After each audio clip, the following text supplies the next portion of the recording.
Bienvenue dans la série de tutoriels sur le Breas Vivo 45LS. Dans cette vidéo, nous allons passer en revue les options disponibles dans le menu Autres. Appuyez sur la touche Menu pour accéder au menu Autres. Dans ce menu, vous pouvez sélectionner une option à l'aide des touches de navigation haut et bas et développer cette option à l'aide des touches de navigation gauche et droite. Par exemple, si nous sélectionnons le type de circuit patient, puis cliquons sur la touche de navigation de droite, nous accédons à l'écran type de circuit patient. À l'aide des touches de navigation, vous pouvez modifier manuellement le type de circuit. Le type de circuit patient ne peut être sélectionné qu'en mode veille. Pour que le ventilateur puisse administrer le traitement en fonction des paramètres, il est important que la sélection du type de circuit patient soit correcte. Le test de préutilisation le détectera automatiquement, mais cette option vous permet de sélectionner manuellement le type de circuit. Si vous utilisez cette option, la Vivo 45LS vous demandera si vous souhaitez effectuer un test de préutilisation, car c'est la façon d'appliquer la compensation du circuit patient.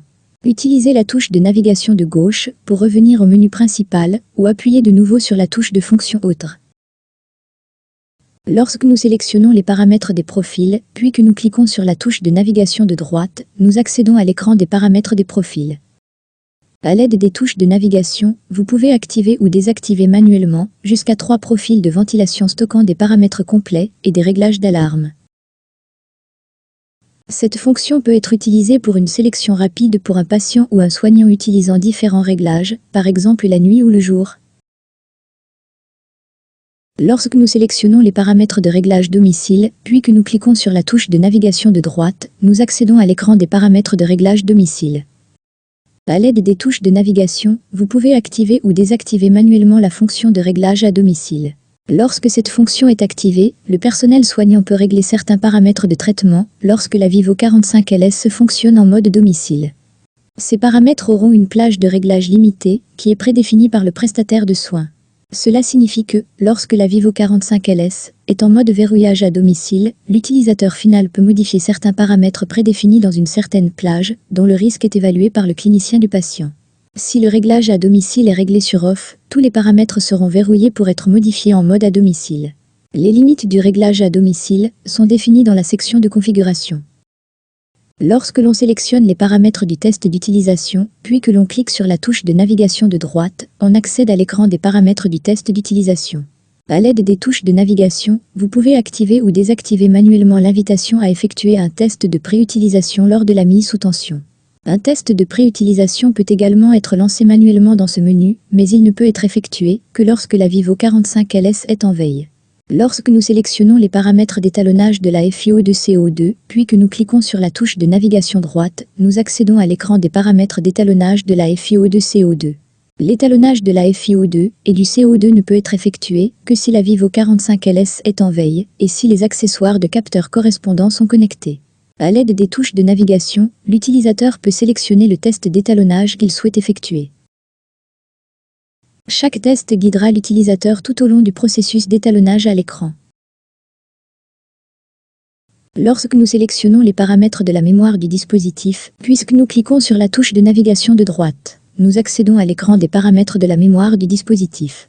Les paramètres de la mémoire de l'appareil sont utilisés pour transférer des données vers une carte mémoire SD et pour effacer les données de l'appareil en mode clinique uniquement.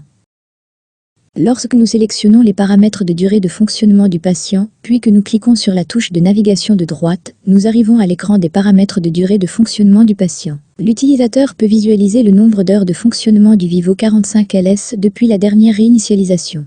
Pour réinitialiser le temps de fonctionnement du patient, utilisez les touches de navigation pour sélectionner cette option, puis cliquez sur la touche de navigation de droite. Une confirmation vous sera demandée avant la réinitialisation. Lorsque l'on sélectionne l'option Données d'observance, puis que l'on clique sur la touche de navigation de droite, on accède à l'écran Données d'observance. La page Données d'observance affiche des informations sur l'utilisation du ventilateur, comme les heures d'utilisation, les jours d'utilisation, les jours patients observent et les données de traitement moyen. Lorsque nous sélectionnons les réglages de l'appareil, puis cliquons sur la touche de navigation de droite, nous accédons à l'écran Paramètres de l'appareil. Les paramètres de l'appareil vous permettent de choisir les options de l'appareil telles que l'éclairage et la luminosité de l'écran. L'éclairage de l'écran peut être réglé sur marche, retardé, auto. En mode auto, l'appareil détecte la lumière ambiante et augmente ou diminue automatiquement la luminosité. En mode retardé, la lumière s'éteint automatiquement après 30 secondes, si aucune pression sur une touche n'est détectée.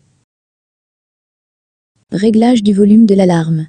À plein volume, l'alarme est d'environ 85 décibels. Les unités de mesure peuvent être définies en fonction de vos normes de mesure locales. Vous pouvez également activer le verrouillage automatique du clavier. La langue d'affichage de l'écran en mode accueil ou en mode clinique peut être modifiée, si vous le souhaitez. Et cela vous permettra également de configurer le Vivo 45LS pour qu'il affiche ou non les données d'observance en mode domicile. Lorsque nous sélectionnons les paramètres de l'heure et de la date, puis cliquons sur la touche de navigation de droite, nous accédons à l'écran des paramètres de l'heure et de la date. Cet écran permet à l'utilisateur de modifier les valeurs et le format de l'heure et de la date. À l'aide des touches de navigation, les valeurs ne peuvent être ajustées que lorsque le Vivo 45LS est en mode veille, tandis que le format peut être modifié à tout moment. L'heure n'est pas automatiquement ajustée pour l'heure d'été locale, et il est également important de noter que cette heure et cette date sont utilisées pour horodater toutes les données. Lorsque nous sélectionnons les paramètres des informations sur les appareils, puis que nous cliquons sur la touche de navigation de droite, nous accédons à l'écran des paramètres des informations sur les appareils. Cet écran fournit plus de détails sur l'appareil individuel, tels que la durée totale de fonctionnement, la version du micrologiciel, le pack linguistique, la source d'alimentation et le numéro de série de l'appareil. Des informations sur la santé de la batterie interne sont également affichées. L'état de la batterie indique la capacité de charge complète de la batterie interne par rapport à la capacité d'une batterie neuve. Ceci conclut le tutoriel menu autre de la Vivo 45LS de Breas. Pour plus de tutoriels sur la Vivo 45LS, veuillez consulter le site web éducation par breas.com. Merci de votre attention.